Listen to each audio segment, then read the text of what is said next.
Okay, good morning. Welcome back to another episode of Who Charted. I am Dan Russo, Co-CIO here at Potomac. Today is Monday, March 2nd, 2026, and we're going to get right into it. And honestly, I guess I wish I had a different message. I wish I had more to say. From a markets perspective, I understand there are a lot of geopolitical events going on right now. We are not going to touch on those. We're going to stick to the markets for the time being. We're going to look at the trends that are in place. If there are major changes to those trends, we will pick them up.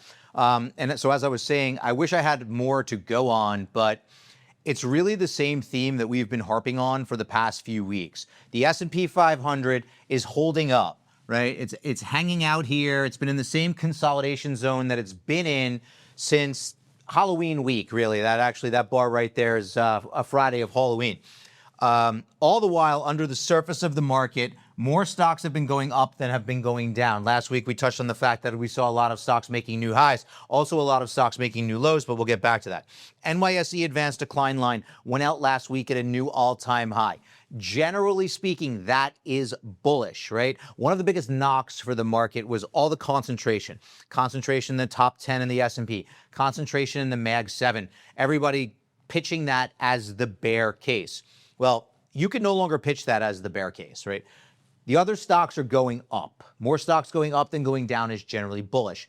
The issue that I have, and what's kind of the reason we're stuck in this consolidation and not breaking higher, is that those bigger stocks have been lagging, right? We've all heard about tech and how it's lagging. We've all seen what's going on in the software space, right? Names like Microsoft, that's a big weight in the S&P 500. So what is essentially happening here is everyone else is holding up the Mag 7, right? And trying as best they can, and so far succeeding, right? The S&P 500, the fact that the S&P 500 is sideways when names like Microsoft are getting throttled is really a testament to the underlying strength below the surface of the market. But there is only so much that those other names can do, right? If we think about the sectors where the Mag 7 live, tech, communication services, and consumer discretionary, right? Those three sectors are over 50% of the S&P 500, all right? If they crack, the things like utilities and materials are not going to hold it up. I'm sorry, it's just not going to be the case. But for now, S&P 500 comfortably above the 60-week moving average, right? Breadth, new all-time highs for the AD line. If the Mag 7 names, if the mega caps get into gear, the market is actually primed to rip higher, okay? However, if they crack hard, if the Mag 7, if the mega caps crack hard, there's only so much utilities and materials and real estate can do, right? Eventually their legs are going to give out, right? It's almost as if, they skipped leg day for years and now they're being asked to squat a lot of weight. All right. Now, from a seasonal perspective, I wanted to jump in here. It's the first trading day of March. March is traditionally a solid month, right? Followed by April, which is traditionally even more solid month before we sell in May and go away. Now, seasonal factors are interesting. We obviously utilize them within our composite models. They're not the only reason to do something, right? But they can provide a tailwind or a headwind.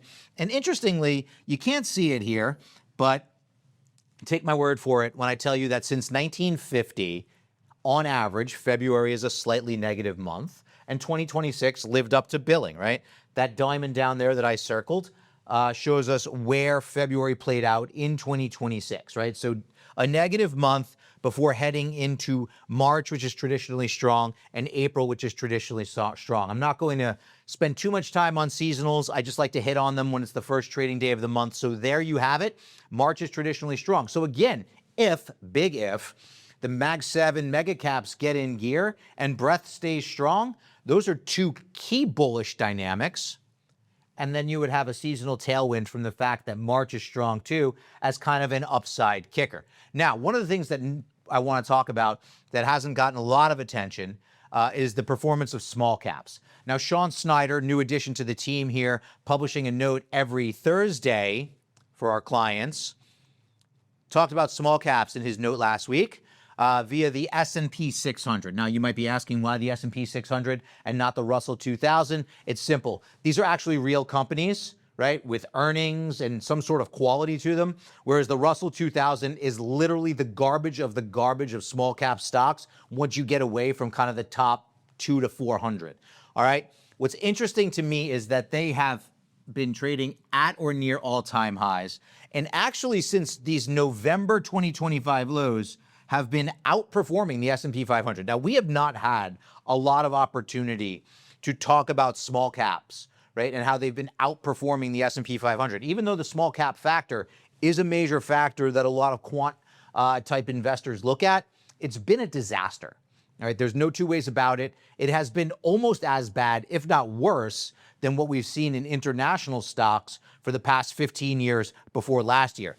But I do think this is interesting, right? There's a cyclical rotation playing out. It speaks to the strength of the market underneath the surface, away from those Mag 7 stocks. And I think it's something to keep an eye on, because my guess is the majority of investors are underexposed to small caps, as you should have been, because they have been a complete train wreck for so long.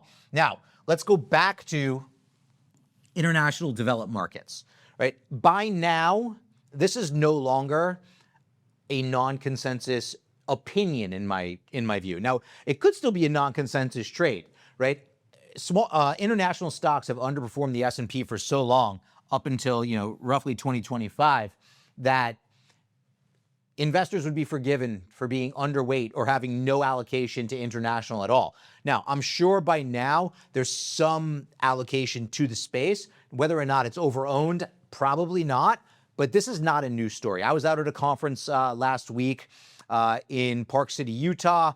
Other members of Potomac were out at a different conference. And as you can imagine, or if you haven't picked up by now, you should, is that international was widely discussed, right? Outperformance of international. Do you have exposure to international, right? So this is not an untouched gem anymore. But my Lord, look at this trade. Now, we've been all over it. Obviously, we've been talking about it for a while. If you've been listening to this show for any period of time, this is not a surprise for you, but it's part of the conversation now. You go to investment conferences, you talk to other investors, everyone's wondering how you're getting your international exposure. So the cat's out of the bag, so to speak. Look, and I think that it would be interesting to see this work, right? And quite honestly, I'd like to see it work. I think it's interesting. I actually, little known fact, I have a degree in international finance. So I used to trade foreign stocks on the floor of the New York Stock Exchange. I have an affinity in my heart for international stocks. So if they can get some running room here, I think that would be fun. And then finally, I'll leave you with emerging markets. For sure, this is underowned, right? Nobody's talking about emerging markets. Nobody was even talking about it at these conferences, quite frankly. They were just kind of, talking about international broadly. Now, I realize that emerging markets are a big term and different indices have different weights to different countries. But broadly speaking, the Vanguard FTSE EM ETF is a good proxy. And we could see last week that it traded at a record level. Okay, well above the 40-week moving average. Why 40 weeks? Because 40 weeks is roughly 200 days. So we all know from a technical perspective, people like to pay attention to the 200-day. A lot of room down to it, right? So had a run here, but nobody's really talking about it. I thought it was fascinating. We monitor what's happening in EM markets through some of our other funds. But right now it's kind of an interesting development because this has really been a monster since October of 22, right? And it's been ripping higher ever since. Now it's just accelerating. So I am going to leave it there. A lot of interesting dynamics at play. I wish there was something more nuanced or new to say, but the simple fact of the matter is health under the surface of the US market is solid, right? The only thing keeping the index in a consolidation is the fact that 50% of the S&P 500 is tied up into 3 sectors that are underperforming at this time. International is ripping. People are starting to talk about it.